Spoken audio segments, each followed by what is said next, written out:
Motivation comes in all different forms and sometimes from some very unlikely places. Athletes can find motivation in just about anything and surprise themselves in the process. But if they get to set an example at the same time, it doesn't matter where the motivation comes from. Lionel Bacon never envisioned living most of his life in Richmond. But a door was opened by former VCU head coach Mike Polio, who brought Lionel here on a basketball scholarship, and he immediately fell in love with the city. Richmond and Louisville are a lot alike, and so when I came on my visit, I pretty much knew from then that this is where I wanted to play. There are thousands of kids happy he made that decision. Bacon spent much of his life before college at his local YMCA. He spent 20 years after college working for the YMCA, which led him to his current position as Vice President of Philanthropy for the Virginia Home for Boys and Girls. It's a very fancy way of saying fundraising. The Virginia Home helps hundreds of kids in crisis each year through their group homes, schools, independent living arrangements, and therapy. We provide kids with a childhood. A lot of kids, because of their circumstances, because of their neglect, haven't had a childhood and don't know what a childhood is like. And for the first time in their lives on our campus, they experience love, support, encouragement.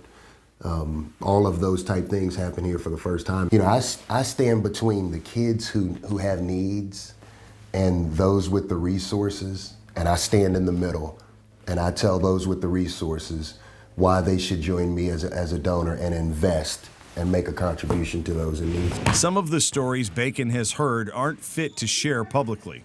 It can dampen even the brightest of dispositions. The same low that is provided or that I receive when hearing information about a kid's background, I get the same, it's the same spike in the other direction when a kid smiles or a kid does something nice for another child. Nice pass. This is enough of a calling for one person. But for Bacon, a chance encounter brought the former athlete and competitor out of him in a way he never imagined. You may or may not have heard of Spartan races, billed as the ultimate obstacle course. Much like his move to Richmond, Bacon jumped into his next opportunity with both feet. I was at a cookout and somebody had a t-shirt on and they had done one. So I asked a few questions. Went and looked it up, and there was one coming a couple months later, and I got into it, and I fell in love with it. Spartan races are run anywhere from 3 to 30 miles with various obstacles like fire jumps, wall climbs, and heavy object carrying thrown in. With a smile on his face, Bacon calls it the hardest thing he has ever done. You know, I tell people what a Spartan race is and how long it is, and people say, man, you're crazy. And enough people have said it to where I start to think, have I lost a marble somewhere? But it's the competitor in me. Bacon did well enough at a qualifier in West Virginia to make it to the World Championships earlier this year in Lake Tahoe, California.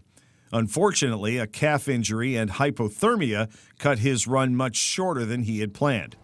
It's still a living example to the kids he serves about what is possible regardless of any obstacle. Every race I learn more about me and what it takes to compete, and the endurance and the preparation and the will, and it's the same kind of things that I'm talking to kids about here.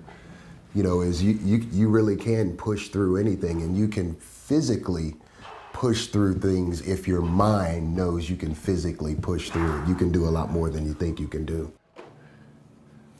Because he had to drop out of this year's World Championship race early, Bacon plans on qualifying for next year's race as well, heading back west for what he calls some unfinished business. His business with the Virginia Home is never finished either. And if you're interested in supporting their mission, just log on to vhbg.org. If you'd like to nominate someone to be profiled in our series, email us at beyondtheroster@wtvr.com. The news at 11 is coming right back.